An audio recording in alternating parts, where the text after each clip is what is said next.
What is going on, guys? It's Reflex here. In today's video, we're going to be talking about Kairi, and it's just going to be a long video. It's not even going to be anything specific, but other than like the future of Kairi and all that, because I do believe, after this trailer and seeing her being playable and all that, I do have quite a bit of high hopes, honestly, that she'll be a better character than she is right now. And I'm not saying that she's not a good character. I've always been a fan of Kairi since the start, but Nomura has let me down in Kingdom Hearts 3 with writing her in a way that it's just another damsel in distress kind of plot device for Sora.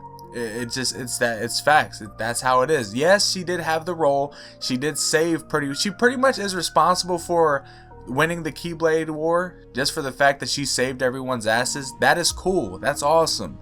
But you got to build her up that way alone. You can't just build her up having all this like, oh, she's trained to be a Keyblade wielder and all that. She's like being all good. She's doing this and that.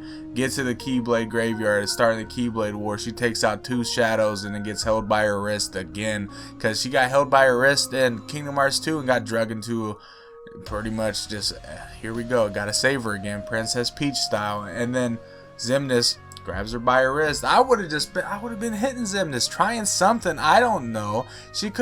Nomura could have gave her something, just some type of thing, but instead it all led up to one saving everyone. That was cool. I was happy about that. But then they ruined it, man. They ruined it by having Xehanort use her as a motivational piece for Sora. They could have used anyone. Use Riku. God damn it. Like, honestly, I would have been happy if they would have used Riku, because that's your best friend. That's your ride or die friend right there. You've been through thick and thin. Use him. Don't do the same damsel in distress type deal. Again, like, that's what made me mad. But then in this trailer, seeing her being playable, it does make me have a lot more hope than I did, because I do believe that Nomura and the team is going to see that people were not happy with Kairi's story in Kingdom Hearts 3. Obviously, yeah, people are going to argue about, it's just that's not her role. She's not a fighter. And it's like, we weren't asking for her to be able to body everyone in the Keyblade War. Like, that's not what we were asking at all. Like, that's not what I wanted. I just wanted her to have a compelling story. There wasn't enough cutscenes with her that had to do with what her role really was. It was like, I'm fighting for you. I'm going to protect you. I'm going to do this and that. Yeah, you ended up saving everyone's asses, but then you indirectly pretty much, it's just the way Nomura wrote her, and it irritated me. But here's why I'm getting excited. So I'm just going to start from the beginning, though. I've been a fan of Kairi, and this is why I'm so passionate and kind of mad about her place in Kingdom Hearts 3. Because from the get-go, I've only had, like, I would say 3 crushes on, like, fictional characters in my lifetime. But Kairi is one of them, Lightning Farron is one of them, and Hinata is one of them. Those 3 were like, yeah, I wish y'all were real, but hey, I was young. But then, like, we have Kingdom Hearts 1. She's, there was the damsel in distress kind of made sense. It was building her character up, realizing, that Sora and her had this bond and everything, and just all that. It was cool. It was dope. She was a princess of heart. I was like, yeah, that's pretty badass. Kingdom Hearts 2 rolls around. Pretty much the exact same storyline, but this time she ends up with a Keyblade at the end. It was like that, and I was like, alright, that's cool. She looks saucy. I like the long hair. Kingdom Hearts 3 rolls around, and then, as I already told you about how I feel. But here's why I'm excited for the future. So, with this DLC, the way I want this DLC to go, obviously playing as her is going to be awesome. I really hope that, we get a nice feel of her moveset and everything, but she needs to have some saucy ass cutscenes. Her and Naminé, I feel like Naminé, obviously she's getting a cutscene, but I want her to have a good interaction with both Riku and Sora. She needs to at least say something in this damn game, because I did not enjoy that they reduce her character to a smile pretty much at the end. Like, I get it, I get why, but I wanted to see more. I thought Naminé was cool. But for Kairi, I feel like she needs to have the most interaction out of everyone, because since this DLC is practically taking place after the ending, here's how I want this to go. Obviously, we're gonna see the moments that Sora, risks his whole being to save Kairi. She's gonna say that it's so pretty line, but we need to see the consequence. The moment Sora is about to cease to exist in this world, as we heard from Chirithy, he will no longer be able to be in this world. So I need to see that consequence, and I need to see Kairi react in a way that she feels as if she failed, because yes, indirectly, she did save everyone's ass. Well, not indirectly, but she did save everyone's ass and caused the win of the Keyblade War.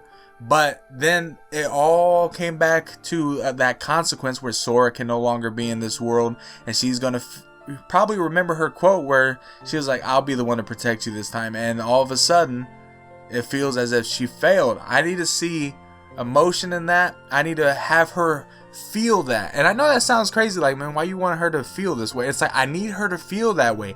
I need her to feel as if she failed, because going in the future of Kingdom Hearts, whatever that may be, obviously Sora will still be the main person, but I feel like Kairi can also be that main character, because with this feel of failing a person that you're extremely close to, I mean, I would ship them together. So I want to say that is her significant other, like, and she felt, hopefully Nomura does it this way, but she feels as if she failed.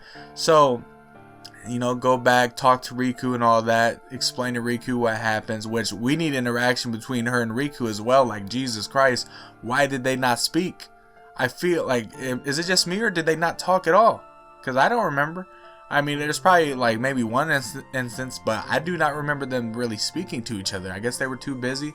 Obviously, she was training with Lee, but I mean, damn, they could have said at least a couple words. But they're going to explain, hopefully it goes like this, but they'll explain everything to each other, interact. Riku is obviously going to Radiant Garden, talking to the Restoration Committee to talk about, like, we don't know where Sora went. He hasn't reappeared. We don't know. And Kairi's, I hope they show just a whole different arc where Kairi's just trying to figure something out. I hope you don't just play as her once for a quick couple cutscenes and then that's it. I want her to have a small little arc to it. I want her to at least be, I've heard that it's going to be like, I heard the range like 5 hours to 10 hours.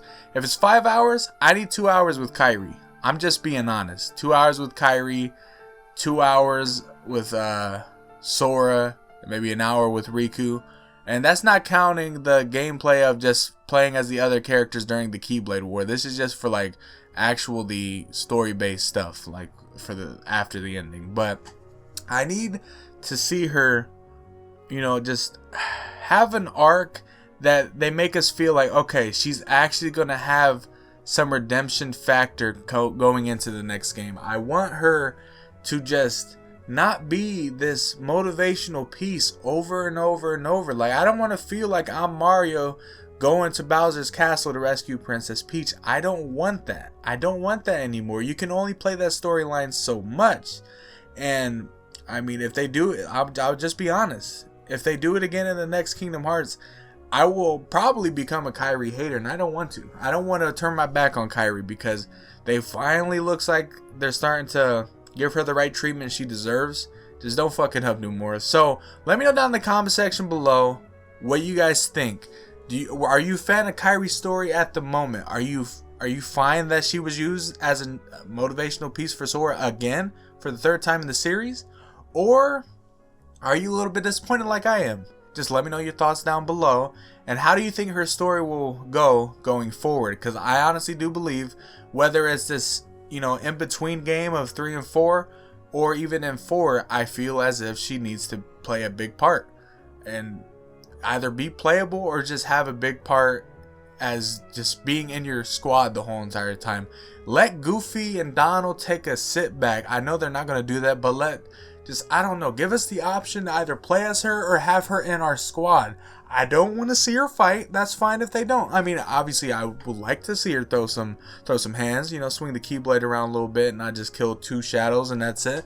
But have her have something special. I mean, she's a princess of heart. I want her, maybe make her a healer or something. Make her go the Sakura route. Now, I know that is another character we ain't not going to talk about, because that, I don't want Kairi to turn into that.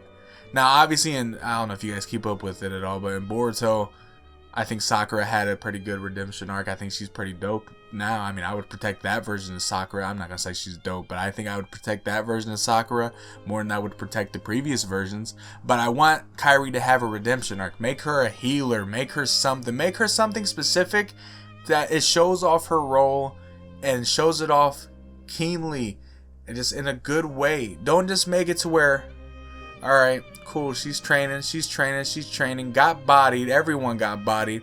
Alright, she saved everyone's ass.